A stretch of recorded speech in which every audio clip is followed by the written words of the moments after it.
जय बोलो उत्तम मार्दव धर्म की जय।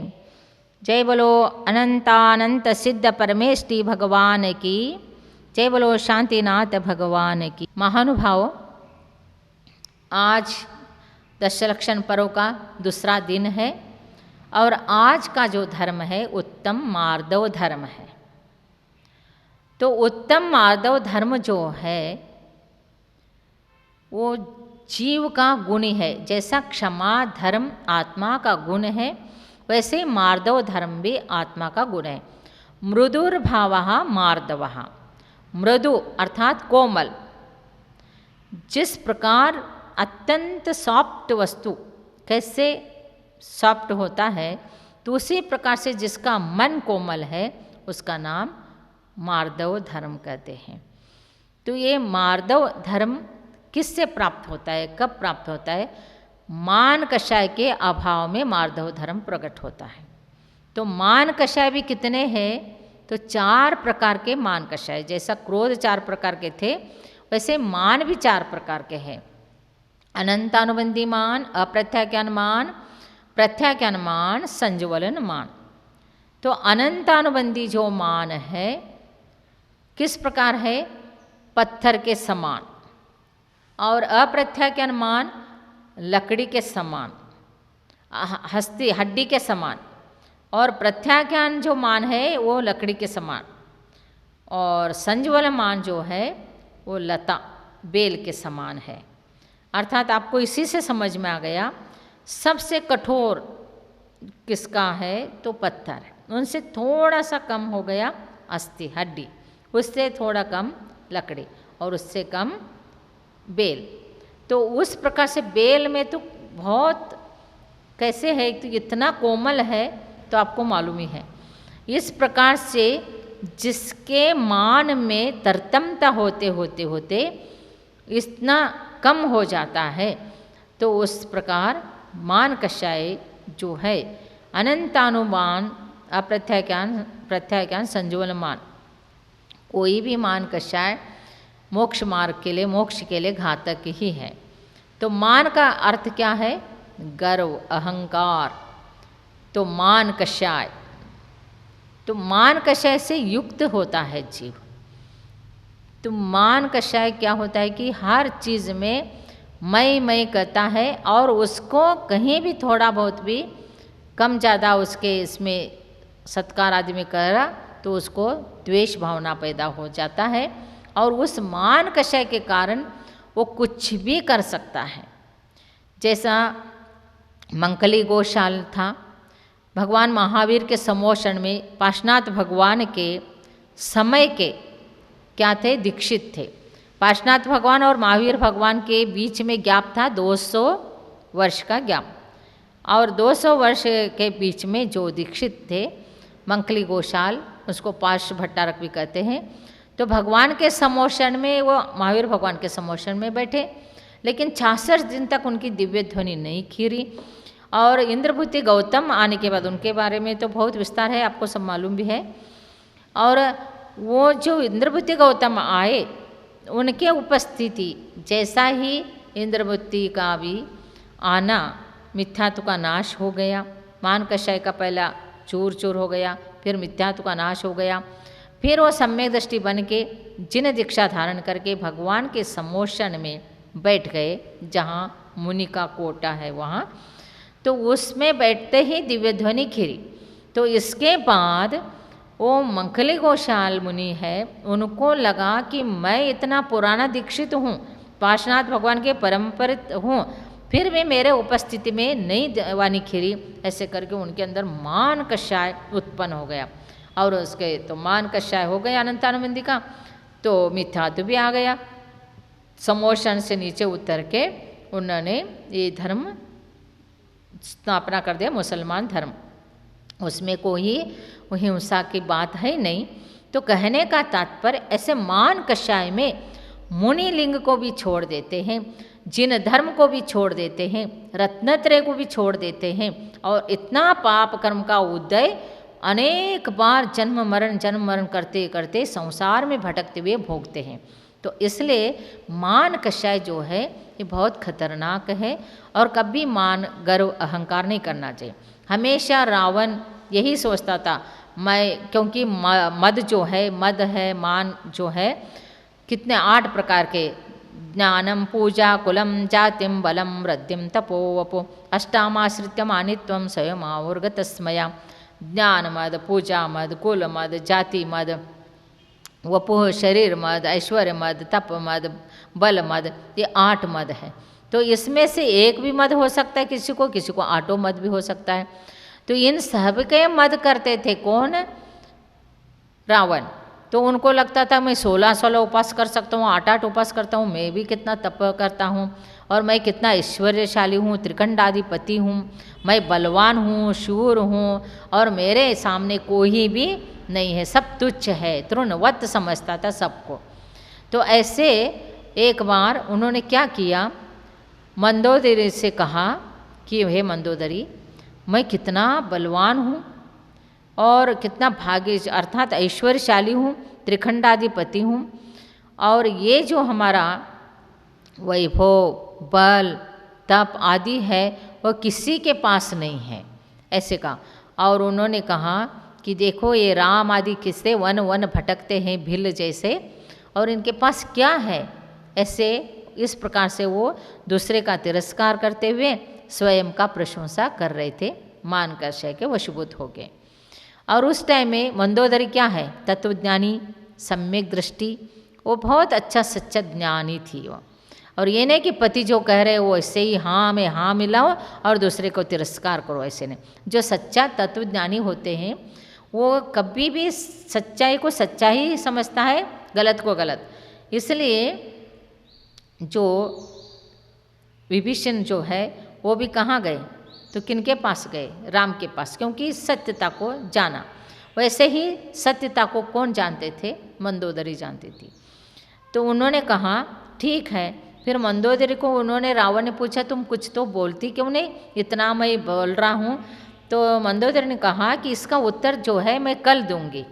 तो ठीक है, कल देना है। तो उनको उनकी नींद ही उड़ गई और वो सोचता है कि क्या उत्तर देगी, कल सुबह क्या उत्तर देगी, कब प्रातःकाल होगा और कब मैं सुनूंगा, ऐसे सोचते हैं।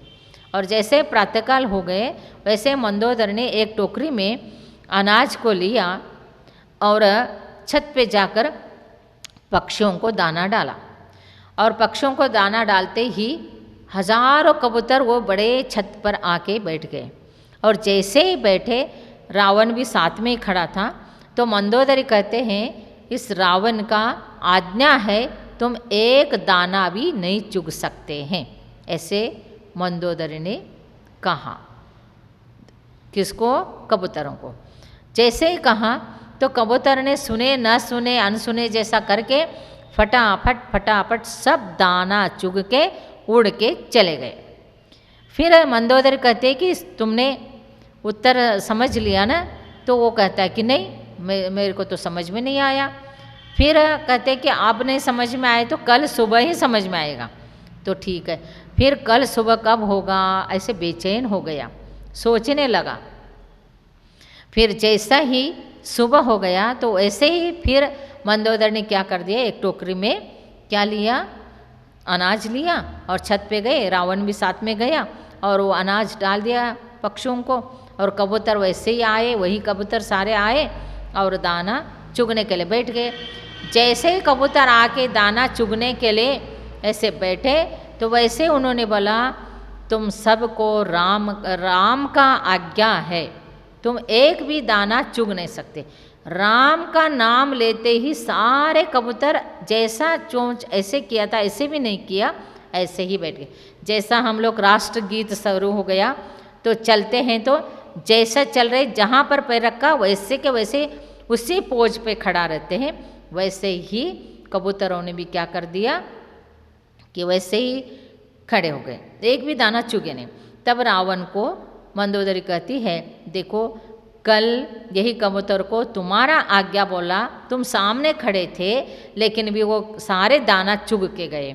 और ये हजारों साल हजारों किलोमीटर दूरी पर है कौन, राम। फिर भी राम का नाम लेते ही एक भी कबूतर दाना नहीं चुग रहा, तो श्रेष्ठ कौन है, महान कौन है, आप बताइए। तब चुपचाप नीचे उतर के गया। कहने का तात्पर्य जो अहंकारी होता है, ज्ञान का मद, पूजा का मद, बल का मद, तप का मद, ऐश्वर्य का मद, रूप का मद, ये सब करता है तो वो महान पाप का बंध करता है। इसलिए नम्र रहना चाहिए हमेशा। जैसा पेड़ों को फल आते ही पेड़ झुक जाता है, वैसे ही कितना ऐश्वर्य संपत्ति ज्ञान आ भी जाए तो व्यक्ति के अंदर नम्रता आना चाहिए और मान कषाय का अभाव। अनंत आनंद अप्रत्याख्यान प्रत्याख्यान संज्वलन सभी मान कषाय का अभाव होना चाहिए। अभाव मीन्स खत्म नहीं होगा। जब जैसे जैसे स्टेप बाय स्टेप गुणस्थान बढ़ेगा, व्रत बढ़ेगा और अनुव्रत से महाव्रत धारण करेंगे, आगे श्रेणी आरूढ़ होंगे, वैसे वैसे कषाय का अभाव होगा।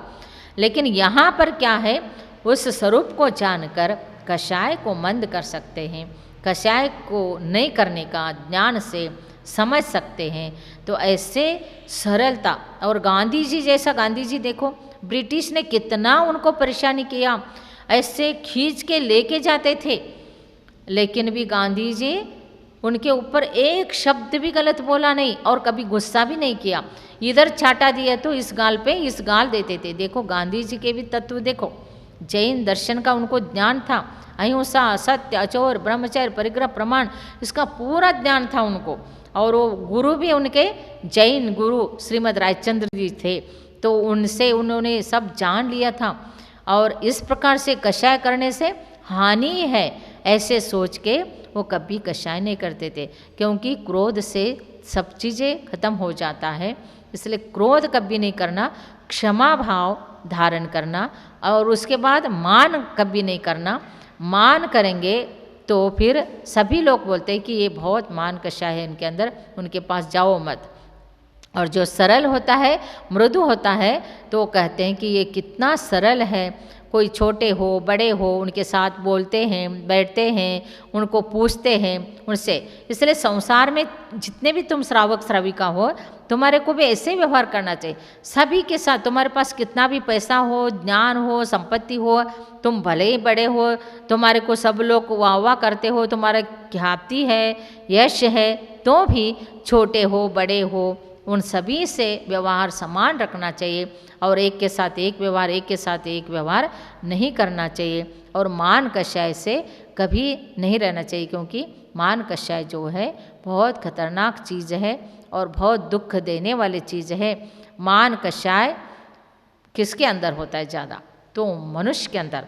इसलिए कहा है कि सबसे ज़्यादा क्रोध कषाय नारकियों को, सभी कषाय सभी के पास होता है। लेकिन यतिवृषभ आचार्य ने कषाय पहुड़ ग्रंथ में कहा है कि वह बहुत बड़े आचार्य की अपेक्षा नहीं, कषाय पहुड़ के आता कर्म प्रावृत्त का लिखन करने वाले बहुत बड़े आचार्य ने इसका उल्लेख नहीं किया, लेकिन यतिवृषभ आचार्य ने कषाय पहुड़ में इसका उल्लेख किया है। उन्होंने कहा है, जो दूसरा पुस्तक, तो उन्होंने कहा कि जैसा नरक में कोई जीव जन्म ले रहा है तो प्रत्येक समय में क्रोध कषाय होता है, मनुष्य होके जन्म रहा है तो प्रथम समय में मान कषाय होता है, और तिर्यंच होके जन्म रहा है तो प्रथम समय जन्म के तो मायाचार्य होता है, और देव होके जन्म रहा है तो उनका प्रथम समय में लोभ कषाय होता है। तो इसलिए बहुलता कहाँ पर है, उस अपेक्षा से कहा जाएगा नरक में। और ये सारे ये जितने अनंतानुबंधी क्रोध, अप्रत्याख्यान क्रोध, प्रत्याख्यान क्रोध, संज्वलन क्रोध है, ये सब नरक, तिर्यंच, मनुष्य, देव, वैसे मान भी नरक, तिर्यंच, मनुष्य, देव गति को लेके जाता है। मायाचार भी ऐसे नरक, तिर्यंच, मनुष्य, देव, लोभ भी ऐसे नरक, तिर्यंच, मनुष्य, देव। इसलिए ज़्यादा जो करना है वो सभी अपने लिए हानिकारक है। इसलिए कहा मान कषाय के अभाव में मार्दव धर्म प्रकट होता है। और पूजा करते समय जय उदक चंदन कहते, प्रत्येक वर्ष में पूजा करते, साल में 3 बार दशलक्षण पर्व आता है, षोडश कारण पर्व आता है, और द्रव्यों से पूजा करते, कोई एकासन करता है, कोई उपवास करता है। ये जो ये आया हुआ आएगा, ये जो अपना दशलक्षण पर्व है चतुर्मास में आता है, इसको बहुलता से सभी लोग इसको पूजा पाठ करते हैं, त्याग आदि करते हैं, संयम आदि करते हैं। तो कहने का तात्पर्य ये साल में एक ही बार करना ऐसे नहीं, रोज ही करना है। दैनंदिन जीवन में प्रत्येक समय में इसको फॉलो करना है, तभी तो अपना कल्याण होगा। इसलिए सिर्फ दशलक्षण के दिन और उस धर्म के दिन नहीं, तो भी एक एक चीज़ को हम थोड़ा देर के लिए भी संयम धारण करेंगे तो मैं इस प्रकार के मान कषाय को नहीं पालूंगा, और मेरे पास कितना भी संपत्ति हो, रूप हो, सुंदरता आदि आदि ज्ञान आदि हो तो भी मान कषाय नहीं करेंगे, अर्थात मान नहीं करेंगे। ऐसे अपने अंदर भाव उत्पन्न हो जाए और उसी प्रकार से नम्र हम हो जाए, अर्थात मृदुता आ जाए, तो निश्चित क्या होगा, उत्तम मार्दव धर्म प्रकट हो सकता है। नहीं तो उत्तम मार्दव धर्म प्रकट नहीं हो सकता है, और व्यक्ति को देखते ही पता चल जाता है कितना मान कषाय इनके अंदर है। ऐसे तो वो हाथ है, ये हाथ से भी, ये जो अंगूठा है अंगूठा से भी जाना जाता है कि ऐसे अंगूठा जितना पीछे झुक रहा है ये एक कड़क रहता है, तो उससे भी समझा जाता है कि इसके अंदर मान कषाय बहुत है। ये किसी के बात मानने वाला नहीं है, जो स्वयं करना चाहता है वही करके रहेगा और किसी की बात नहीं मानेगा। तो ऐसे मान कषाय का लक्षण भी होता है शरीर में, सामुद्रिक लक्षण में, उससे भी जाना जाता है, और कषाय को भी जाना जाता है सामुद्रिक लक्षण से और कुंडली से, अर्थात ग्रहों से भी। तो इसीलिए उस व्यक्ति से सावधान रहना चाहिए, और प्रत्येक व्यक्ति को ये समझना चाहिए ये आत्मा का स्वभाव नहीं है, ये विभाव है। क्रोध मान जो है ये स्वभाव नहीं है, विभाव है, और आत्मा को दुख देने वाले हैं, कर्मों का बंद कराने वाले हैं, और इससे संसार में परिभ्रमण है। और उत्तम क्षमा और उत्तम मार्दव प्रकट करेंगे तो हमारे संसार से मुक्ति है, और यहलोक में परलोक में भी सुख देने वाले हैं, और सभी लोगों में अपना ख्याति लाभ होता रहता है। इसलिए महानुभाव उत्तम मार्दव धर्म को सभी को पालन करके अपने जीवन को सुंदर बनाना चाहिए। जय बोलो उत्तम मार्दव धर्म की जय।